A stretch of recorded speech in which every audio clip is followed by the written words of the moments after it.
The world loves being on the water for sports, for leisure, and for supporting the world's economy. Critical for protecting our nation's ports and for fueling our passions, let's see how one company is meeting the demands of the boating industry. Let's go with Intrepid Powerboats, on the water.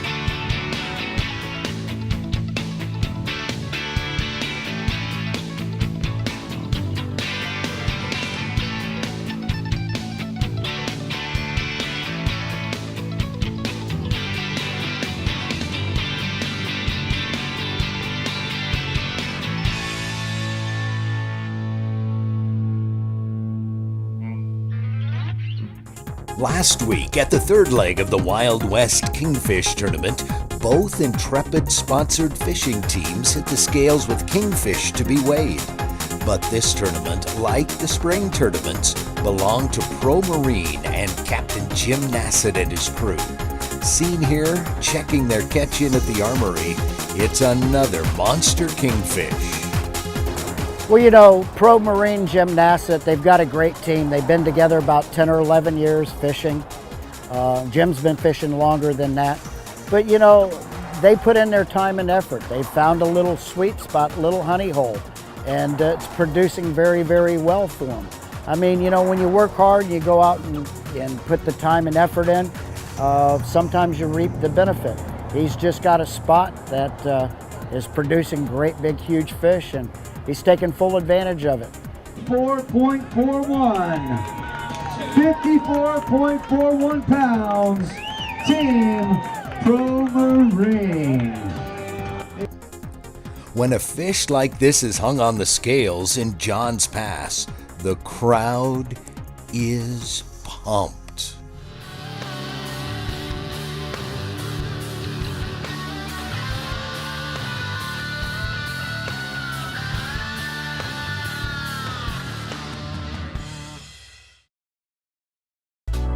Intrepid is always on the forefront to use new and innovative products.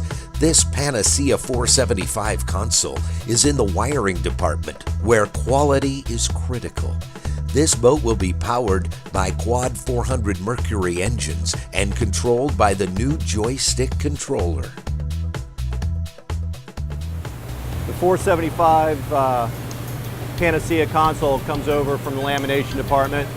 It's on a cradle and towed over with a forklift and brought over in here, wheeled inside here, and then the guys start wiring it, running the wire from inside and outside the console, installing the switches, gauges, steering, throttles, and having all set up so that when it goes back over to the production line, that it can be set up, dropped on top of the boat, and then the wires start run for the rest of the system.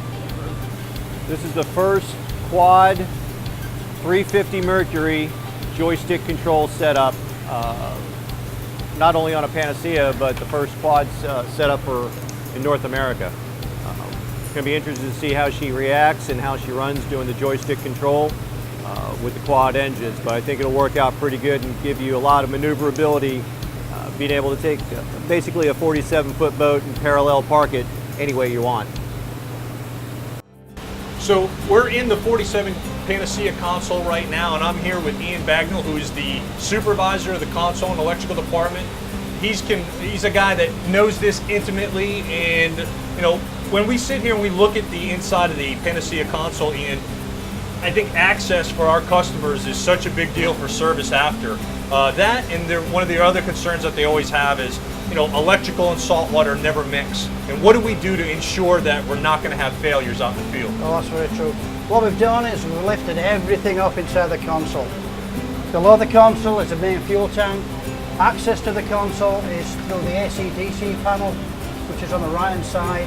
And on the left hand side, you have a medicine cabinet, which is already screwed in once the boat is finished. And that's the only way you can access these. It's easily accessible, but it's protected from everything outside, salt water, anything that's out there. Sure, we use special epoxy terminals and whatnot. What other connections do we use to ensure that they stay sealed? Okay, once we've got the epoxy terminals on there, we go across everything with a protective film called Bull Shield, and it gives us like a waxy finish across all the terminals to make sure that they're watertight and free from any corrosion. Well, as usual, Ian, you guys do amazing work. Thank you. We just make sure that we do our stuff as best as we possibly can. We make sure that all the wire is soldered correctly, heat shrunk. We make sure that all the connections are done to the best that we possibly can do to make sure that there are no issues or problems out in the field. We just do it right. Bottom line is we do it right, and we make sure that it's done right every time.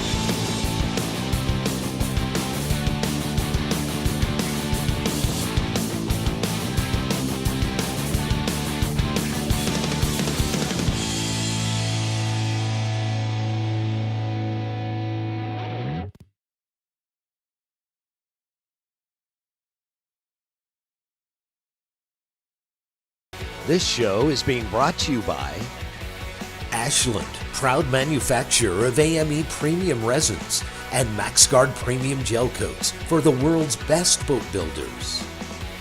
7 Marine, the most powerful outboards on the planet. Electronics Unlimited, world innovators in marine electronics. Vetus Maxwell, creator of boat systems. The Mercury Bash for Cash in Fort Pierce, Florida, was held in some pretty rough seas. So the Mercury pregame Bash for Cash was something new that the SKA did this year with their sponsor Mercury. And if you qualified for the national championship, it was basically a free entry to go in and fish, which was really great because, you know, going into nationals, a lot of guys are coming in from out of town, and you're going to pre-fish anyway, so it gave everybody a little chance to go out and go play for a little bit of money. Getting out of the mouth of the inlet proved to be a challenge, to say the least.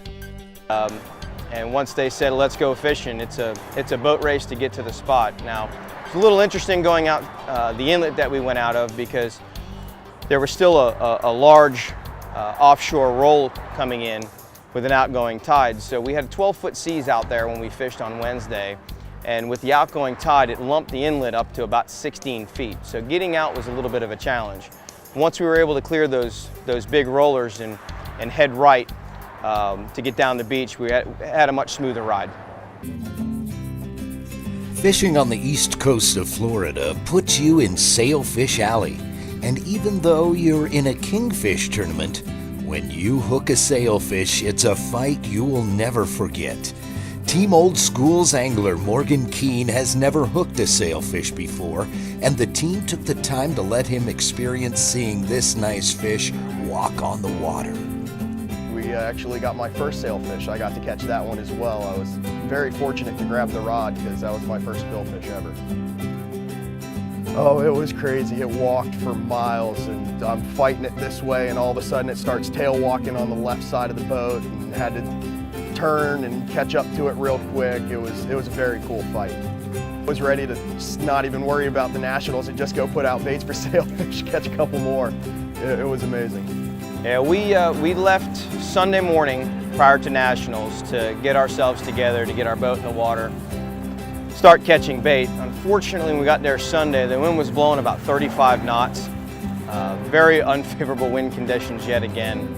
Monday was just as bad. Tuesday it started to lay down a little bit, but Ronnie and I decided to, instead of going out and trying to trudge through the rough water, we decided to go in and look for mullet and kind of change our strategy a little bit. So we went in and we caught mullet and got ourselves prepped up and ready to go for Wednesday's pregame Bash for Cash.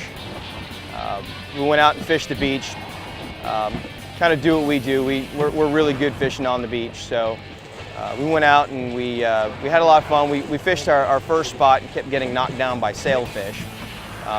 We ended up boating one of those sailfish, which was kind of cool because Morgan had never caught a sailfish, so it was his first. So we took the time to let that sink in for him and let him go ahead and reel that thing in.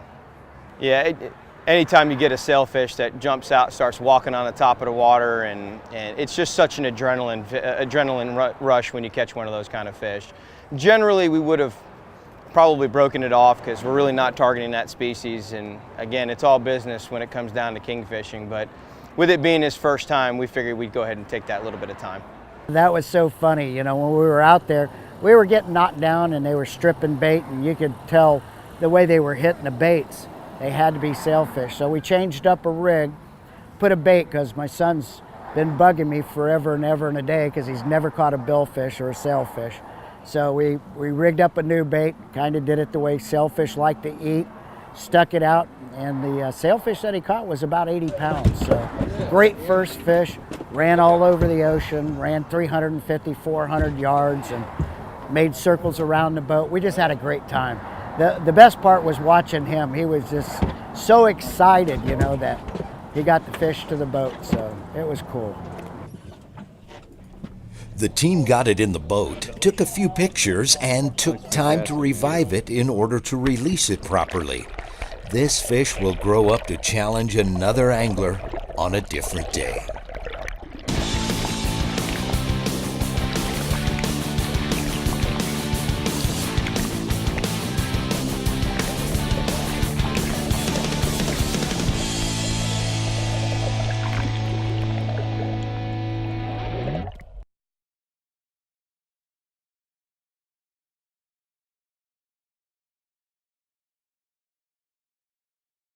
Welcome back to Intrepid Powerboats on the water. Intrepid's new state-of-the-art headquarters is where the learning begins. Being former boat builders themselves, President Ken Clinton and COO Mark Beaver lead the team here at Intrepid. They are molding new employees from the first day they are here to become Intrepid boat builders, to take pride in every custom boat built and delivered. Well, you know, this manufacturing facility, where this is the only place that Intrepids are built, because I get that question a lot. We do around 135 boats a year of all different sizes, you know, everything from 24 feet to 47. And we do it with about 380 craftspeople. We're lucky, you know, we're lucky to have the access to that many talented craftspeople to do what we do, because there's nothing simple about what we do. There's nothing easy. Especially when we're so different. And our business model is one that, you know, it's not, I remember back in the day when I worked at a place called Wellcraft and I built 28 coastals, you know, and you got on the line and you built 28 coastals and every one of them was exactly the same, and we called them cookie cutters, you know, and that's just how the boats went down the line. Here, every single boat is different. So our craftspeople have to be different. It's not something where, you know, you just put the round peg in the round hole every day. You have to be able to read the shop order. You have to determine what options it has. Did they change any of the standard items? It's tricky, it really is. And there's a reason why a lot of manufacturers don't do it. It's because it's complicated. It really throws a wrench in the works. When you start talking about efficiency or lack thereof, you know, if you could just do the same thing every day, you'd be the most efficient in the world. But it wouldn't be an Intrepid. And that's where we come into play. You know, I've had customers come in and tell us that other manufacturers that they went to see sent them here because they wanted some things changed on the boat from the other manufacturer, and they said, we don't do that. You know, that's not what we offer. This is what we offer. And they said, yeah, but I don't want that. I want a taller cabinet, or I want a lower windshield, or, you know, those kind of requests. And they said, if that's what you're looking for, then you need to go see somebody like Intrepid, because it is hard. There's nothing easy about what we do.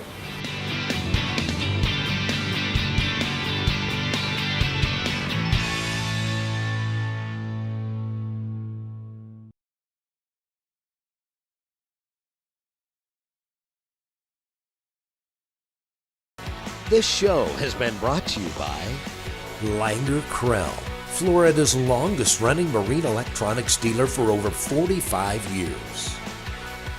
Pompinet, defining excellence since 1948. Mercury, go boldly. Bennett Marine, the world leader in trim tab innovation, quality, and service. It's time for this week's Sea Trial with Intrepid sales rep Stephen Mooney. So this boat is has an 11-foot beam, has 400 gallons of fuel. You'll get about 40 miles per hour cruise, about 4,000 RPM. You'll get about around 34 gallons per hour. That's about 1.2 miles per gallon. This is a typical layout for the type of 375s that we build. The hardtop is the one usually everybody gets. The forward seating is pretty typical. On the orders, you get the rear-facing companion seat. This is called the Ocean Elite helm seat, which most people get. You can get a removable rear bench seat, or you can get a fold-down rear bench seat like this one. You have the option to paint the engines, paint the hull, pick the fabrics, pick the stitching, the style, the configuration. You can powder coat all the aluminum. You don't have to powder coat all the aluminum. You can get a bow rail. You don't have to get a bow rail. Basically, you configure, you customize the boat however you want. And if there's something that we haven't thought of and that you think of, then you could have us draw it out. We'll have you approve it, and then the engineers will start to modify it and fabricate it for you. It's amazing how a good angler can tell the moment the rod starts screaming what type of fish they have on the hook, whether it's a shake of the head or the way it runs when it strikes. Oh, that was a spinner shark.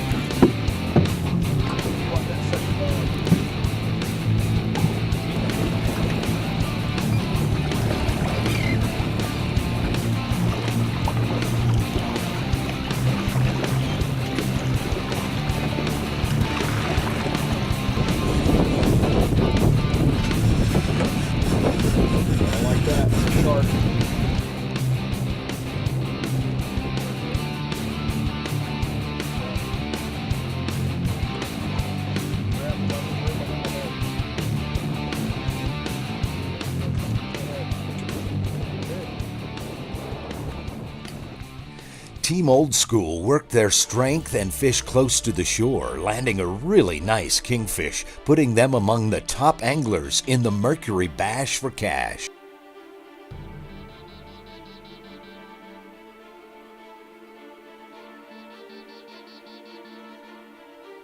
Full out.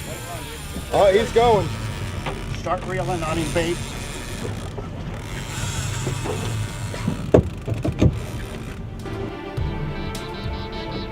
Look out there, look at him jump.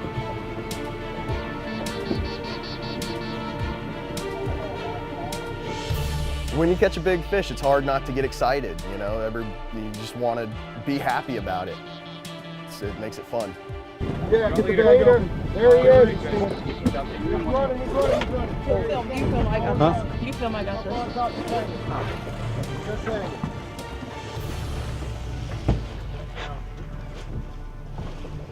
Just stay right here. Let me pinwheel him. He's big, and I think he's hooked in the side of the face.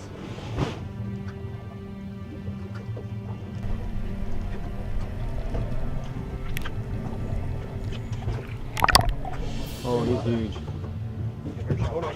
Yeah, got it, Stan. Nice fish. In the boat. In the boat. Give me. Nice. Yeah, baby. Get him in. Nice. There we go, baby. Yeah, baby. Nice. That's a solid 35. He's in the 40s, dude. He ain't 50. He's 40 though. He's 38. He's a nice fish. Get some plugs. We don't need him. He ain't bleeding. Good job, Stan. So on Wednesday's Mercury Bash for Cash, we ran up the beach and started fishing there. Again, we had that beautiful sail first thing. Decided to make a move because there were so many sailfish getting us knocked down. We decided to move down towards the beach and found another little hard bottom spot and started fishing there. Wasn't long, and we had a 37.9 pound kingfish that hit our line. Now it was kind of exciting because once we had that fish in the boat and we looking in the back, there was 40, 50, maybe even 60 pound kingfish just rocketing out of the water. Fortunately, we couldn't get any of them to bite, but that 38-pound fish landed us in 4th place for that event. We went to a couple known places that we've fished the previous years, and we knew there'd be big fish on the beach and stuff. So we went offshore. We were getting attacked and mauled by the sailfish. So they were eating up our baits, and we elected to come in and work the beach. We're working in an area that was almost total mud catching fish, so the fish's eyesight's a lot better than ours. Generally, a big fish is going to scream the reel a lot harder than even a 25. Anything over 30 is really going to probably dump the reel, and it took off and almost spooled us. It hit so hard. So we knew it was a big one right off the bat. We were just happy it was a kingfish and not a sailfish. These guys were all smiles as they hit the stage to weigh their fish. Okay, who wants to guess the weight of this fish?